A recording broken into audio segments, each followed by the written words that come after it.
What's up guys, D-Libs here. Now if you follow the video game community at all, you probably know that Starfield just came out about 2 weeks ago. It has been about 10 years in the making and is a huge release from Bethesda. And there was a lot of hype surrounding it, and I'm sure you guys have seen the ratings, the critics, they all say that it wasn't as good as it was expected to be. Today, coming from someone who has played it, I'm going to be giving you guys some pros and cons so that you guys have a complete guide before you buy Starfield. So let's go ahead and get started with the pros. So it is a space exploration game, and there's just so much to do. Like, it's ridiculous. And it is like a 30-40 hour main story mode.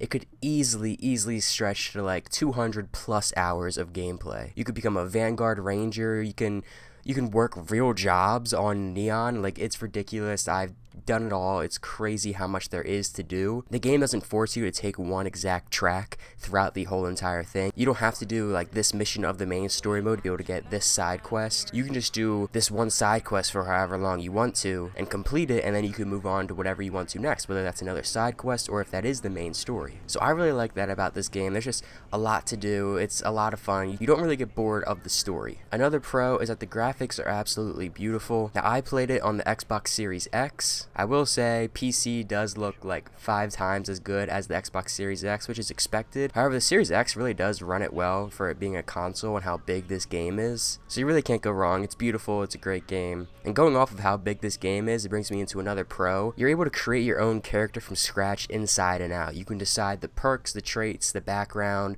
You can decide the physical appearance, all of it, which I think is really cool, and that's something that has really been lacking from a lot of games that have come out recently. Now, you've always really been able to create your own character in a lot of video games, but I'm talking about the aspect of like having your own background and traits. It's way cooler to be able to control those types of things that you wouldn't typically be able to control in other video games. Like, I was able to make my character an empath, so he was able to understand emotions better, and he was able to have that connection, emotional connection that is, with other characters in the game. So I don't know, I just think that's really cool. It's not something you get from a lot of video games. So I think those pros really cover everything. We're going to go ahead and move into the cons now. So the main con that a lot of people really pointed out when it first came out was that it's not as free and vast as many people thought. You can't just go and fly right into a planet, activate your landing gear, and then do whatever, and then take off again. It's cinematic shots of you landing on the planet and you taking off, and it's a cinematic shot of you, I don't know, docking onto a space shuttle. And there are limits. I think that it's been proved that you can walk in a straight line 40 minutes in one direction on a planet before you run out. So granted, I mean, no one's really walking in a straight line for 40 minutes when they're actually playing the game,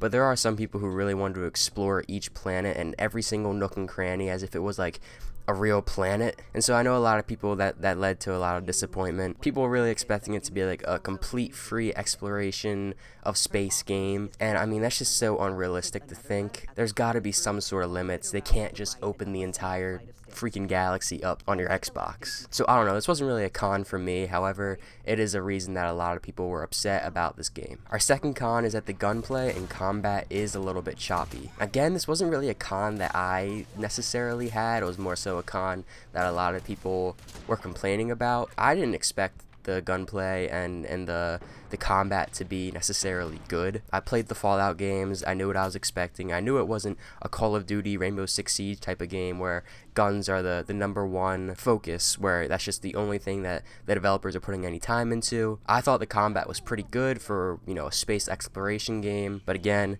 people were just unhappy with it. And then for our third con, the dialogue and interactions are pretty bland. I mean, sometimes you get the occasional like emotion and stuff, but like for the most part, I could definitely see how people think it's a little bit slow. It is a little bit boring when it comes to the dialogue. Now, I said earlier the main story is exciting, and that's totally true, but sometimes you have to stick through those unskippable cutscenes or those unskippable dialogues that are just like long and drawn out. And for some people, this is a pro because some people really have the time to sit there and just like really listen. For me, I didn't love that aspect of it. I wish there's a little bit more emotion. It really does feel like you're talking to a computer, like you're, spitting a question at ChatGPT and they're just responding to you. However, I know it is a video game. Like I said, there were just such high expectations on this game that everyone just thought it was going to be like the second coming of Jesus, and that's just completely unreasonable. And then for the last thing, there are a few unfixed loopholes that I'm sure will be fixed eventually. I had a problem early on. Before I really had many guns or ammo, I think I had